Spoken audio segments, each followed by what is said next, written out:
આજે આપણે ફાધર વાલેસના પુસ્તક યુવાનોના ગાંધી વિશે વાત કરવાના છીએ અને જે યુવાનો માટે લખાયેલું છે.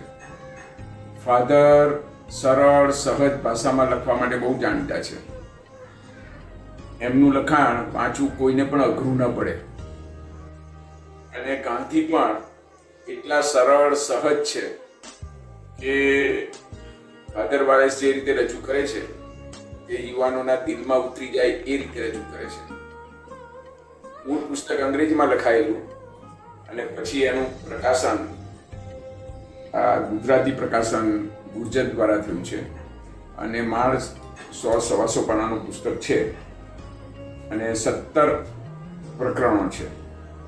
પણ એ 17 પ્રકરણ દ્વારા ગાંધીજીના જે મહત્વના વિચારો છે અને જે યુવાનોને વ્યક્તિત્વ વિકાસ માટે, વ્યક્તિત્વ ઘડતર માટે કામ લાગે એવા છે, ચારિત્ર ઘડતર માટે કામ લાગે એવા છે, એ ફાધરે બહુ સરળ રીતે રજૂ કર્યા છે. આજનો સમય સફળતા અને સમૃદ્ધિથી લોકોનું મૂલ્યાંકન કરવાનો છે અને લોકો એ રીતે જ આ બધું આખા જગતમાં ચાલે છે. ત્યારે ફાધર ઓલ્ટરનેટિવ ટુ વાયોલન્સ એવું એનું સબટાઇટલ છે અંગ્રેજી પુસ્તકનું. એટલે હિંસાના વૈકલ્પિક જિંદગી. હિંસા આજે આપણે ચારેકોર વ્યાપી વળી છે અને આપણે જેને મારામારી કે ગોળીબાર ને એના જ હિંસા ગણતા હોઈએ એવું નથી, પણ વાણીમાં, વર્તનમાં, વિચારમાં દરેક પ્રકારે જે હિંસા જોવા મળે છે એના વિકલ્પ તરીકે ફાધર ગાંધીને રજૂ કરે છે. અહીં સમયકાલનની વાત છે, વચનકાલનની વાત છે, સાદગી અને કરકસરની વાત છે, અહીં માનવ સેવાની વાત છે. ગાંધીજીને સંસ્કૃત ઓછું આવડતું હતું તો કાકા કાલેલકરને એમણે જેલમાં કહ્યું કે ભાઈ મને સંસ્કૃત સારું શીખવાડો અને મારા ઉચ્ચારો જ્યાં સુધી શુદ્ધ ના હોય ત્યાં સુધી તમે મને ટકોર્યા જ કરો. અને જો તમે એવું વિચારશો કે ગાંધીને મારથી કેવી રીતે કહેવાય તો તમે પાપમાં પડશો, તમે મને સુધાર્યો નહીં, એવું હું બધાને કહીશ. એટલે ગાંધીની નિખાલસતા જુઓ કે જ્યારે શિષ્ય ભાવે કોઈ પાસે શીખવું છે ત્યારે પૂરેપૂરા શિષ્ય બને છે. એવી જ રીતે ગોખલેનું એક પુસ્તક હતું, એનો અનુવાદ કરાવડાવ્યો અને અનુવાદ કરાવ્યો અને છેલ્લે છપાઈ ગયો અને ગાંધીને પ્રિફેસ લખવાની હતી, પ્રસ્તાવના. તો ગાંધીને લાગ્યું ફરમા વાંચતા કે આ તો બરાબર નથી. એટલે એમણે કહ્યું મહાદેવભાઈ તમે જોઈ જાઓ. મહાદેવભાઈ જોઈ ગયા અને એમણે કહ્યું કે તમારી વાત સાચી છે, અનુવાદ બરાબર નથી. તો કે હવે નરહરીને આપો. નરહરી પરીખ જોઈ ગયા. નરહરી પરીખનો પણ અભિપ્રાય એવો આવ્યો. પછી ગાંધીએ કહ્યું કે તો હવે કાકા કાલેલકરને બતાવી દો.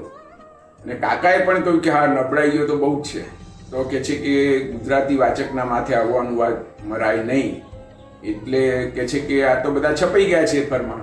તો કે કેટલું ખર્ચ થયું છે? તો એ જમાનામાં 700 રૂપિયાનું. તો કે છે કે ગમે તે થયું હોય પણ બધા ફરમાં બાળી નાખો ને, આવો અનુવાદ મારે વાચકોને આપવો નથી.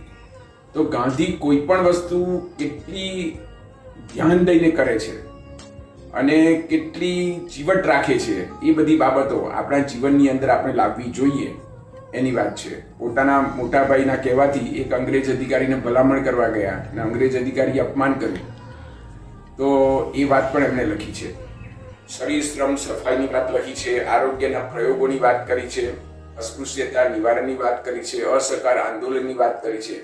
આમ અલગ અલગ રીતે પેલા ગાડીમાંથી ફેંકી દીધા આફ્રિકામાં એની પણ વાત કરી છે. તો દરેક પ્રસંગો જે માણસને અન્યાય સામે લડવાનું શીખવે, જે પોતાનું જીવન ઉચ્ચ કક્ષાએ લઈ જાય એવા જે ગુણો છે આપણે જાણીએ છીએ. સત્ય, અહિંસા, ચોરી ન કરવી, વણજોતું નવ સંગરવું, બ્રહ્મચર્યને જાતે મહેનત કોઈ અડે ન અભડાવું, અભય સ્વદેશી, સ્વાદ ત્યાગ ને સર્વ ધર્મ સરખા ગણવા, એ 11 મહાવ્રત સમજી નમ્રપણે દ્રઢ આચરવા. તો આ 11 મહાવ્રતો તો છે જ અંદર, પણ મેં તમને બીજા બધા જે ગણાવ્યા એવા બધા સિદ્ધાંતો, એમના વિચારો. સફાઈની વાત કેટલી સરસ રીતે અમે કરી છે. ગાંધી એમ કે છે કે જે વસ્તુ જે જગ્યાએ હોવી જોઈએ ત્યાં ન હોય તો એ ગંદકી છે. આપણે મોબાઈલ એની જગ્યાએ ન હોય ને મોબાઈલ મારને રિંગથી આપણે મોબાઈલ શોધીએ છીએ તો આપણે ગંદા છીએ. તો ગાંધીની આવી બધી વાતો આજના સમયની અંદર પણ યુવાનોને પોતાનું જીવન કઈ દિશામાં લઈ જવું જોઈએ પોતે ગમે તેટલી ડિગ્રીઓ અને ગમે તેટલા ઊંચા પગારો એ કરે, પણ સારો યુવાન, સારો અધિકારી, સારો ટેકનોક્રેટ એ ગણાય એવું બધું પાથે ફાધર વાલેસે આ પુસ્તકમાં ઠાંસીને ભર્યું છે અને ગાંધી મારફત યુવાનોને તે પહોંચાડે છે.